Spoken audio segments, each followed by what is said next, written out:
تو سب سے پہلی جو ہماری جو اپروچ ہوتی ہے وہ ہوتی ہے بیہیویئر موڈیفیکیشن. ہم بیہیویئر موڈیفیکیشن کی اپروچ کے ساتھ جاتے ہیں کیونکہ ایک وہ بیہیویئر لے کر آئے ہوئے ہوتے ہیں ڈرگ ایڈکشن کے ساتھ, ٹھیک ہے. تو ان کا ایک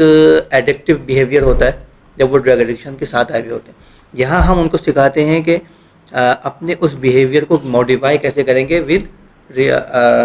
ریکورنگ بیہیویئر, ریکورنگ ایڈکٹ کے ساتھ. تو اس میں ہم ان کو بہت سارے بیہیویئرس کے حوالے سے ان کو سائیکو ایجوکیشن دیتے ہیں, ان کی کاؤنسلنگ ہوتی ہے, ان کی گروپ تھراپیز ہوتی ہیں جس کے اندر ان کو انوالو کیا جاتا ہے. اور ساتھ ہی ساتھ آپ کا جو سوال تھا کہ جب وہ کمپلیکس سچویشنس کے ساتھ آتے ہیں جس کو بالکل ایک نارمل ورڈنگ میں کہا جاتا ہے کہ جب وہ وڈرال سمٹمس کے ساتھ آتے ہیں, یہی ان کی کمپلیکسٹی ہوتی ہے کیونکہ ایک دم سے ان کا جو ڈرگز ہم چھڑواتے ہیں ایک دم سے اسٹاپ ہوتا ہے تو ان کو وڈرال شروع ہوتے ہیں. تو وڈرال جو ہوتے ہیں وہ زیادہ تر سومیٹک کمپلینس کے ساتھ ہوتے ہیں, باڈیلی کمپلینس کے ساتھ ہوتے ہیں. تو ہم اس کو مینیج کرنے کے لیے ان کے اکارڈنگ ٹو کمپلین, جیسے مثال کے طور پر اگر ایک پیشنٹ ہے اس کو باڈی میں پین ہو رہا ہے تو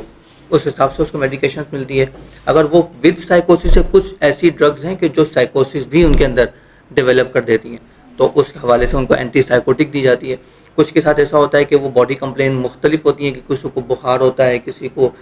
ڈائریا ہو جاتا ہے, تو اس حوالے سے اس طرح کی ٹریٹمنٹس ان کو شروع میں دی جاتی ہے میڈیکیشنس کے ساتھ تاکہ وہ مینیج ہو.